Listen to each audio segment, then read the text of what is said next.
If you can't put yourself in somebody else's shoes, if you really can't put yourself in their experience, you really can't build that connection. You can't keep that connection strong if you keep focusing.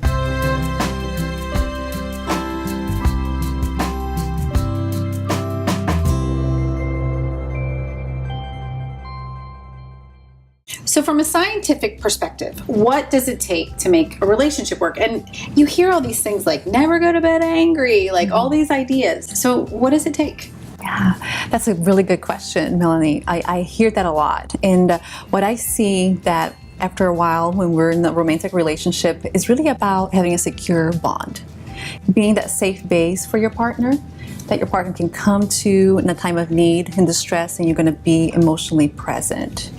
It's really hard when we get into a routine and we have kids and work, we get disconnected, and your partner is needing you to be there, to be supportive, and you're not being attentive and you're not present. So it's really important to be that safe base for our partners to come to for in a time of need, for comfort, security. That's really what makes a relationship. From there, they can go into adventures and have fun, and they can play together. But it's really important to feel like we can count on our partners, that they're going to be there for us. Well, it's interesting that, there's wonderful, all these psychological things, but I just like to add what the brain says. Mm-hmm. And we put people who in the brain scanner who were in a long-term happy relationship, average marriage, 21 years, grown children and everything. There were 3 parts of the brain that become active when you are in a happy, solid, good relationship. Mm-hmm. One is the brain regions linked with empathy.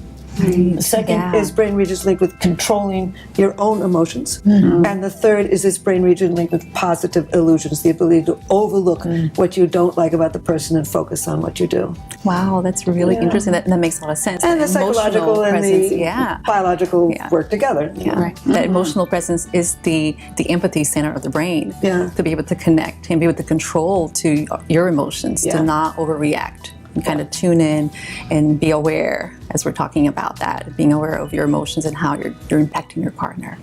Well, you take yourself in there, right? So one of the things is if you have an idea about what your capacity is of love, of empathy, of how much closeness and intimacy can you handle, what are your space issues, and then the more that you know about yourself and you can also tolerate and get to know your partner, you can manage and negotiate those things together versus making it wrong or having some because we're different, we're going to make wrong. Because if I don't have the capacity to experience that sort of an attachment or bond or the concept of empathy, and I'm very judgmental, I'm going to consistently have a part of connection or the possibility of connection break up. And then I go into the breakup and make those wrong and create negative resentment. If you can't put yourself in somebody else's shoes, if you really can't put yourself in their experience, you really can't build that connection. You can't keep that connection strong if you keep focusing only on how you feel.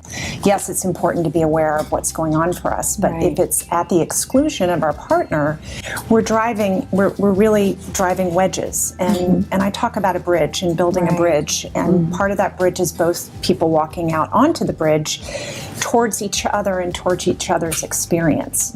And I think empathy is kind of the core of being able to connect to somebody else. And I think that's what we want in the end, is that connection. So interesting that you're dividing the relationship from the partner. And I've always felt that there are 3 people in a relationship. There's you, there's him, and there's the relationship. And there's times that you don't want to do this on Saturday and he doesn't want to do it either, but the relationship needs it. Yes. And so you see this as a separate entity that needs to be fed like a plant. It has to be fed. If you don't feed it, it dies. One simple way also to change the dynamics is that at times we forget to share the meaning of things. And and it could be your husband just kind of changed the tires on your car. Just kind of like sharing what that meant. What did that mean to you? It meant a lot that you did this. I had such a busy day. I didn't know how I was going to get that done, and you stepped up without even me asking. That meant a lot. You're always there for me. I can count on you. Appreciation. Noticing the positive. T.S. Eliot once said, I had the experience but missed the meaning. Find the meaning. Novelty is what will help to keep your relationship going. Being interesting to your partner, being curious about them, spending time with them, and making sure that you're always aware that it's your responsibility to create a happy life.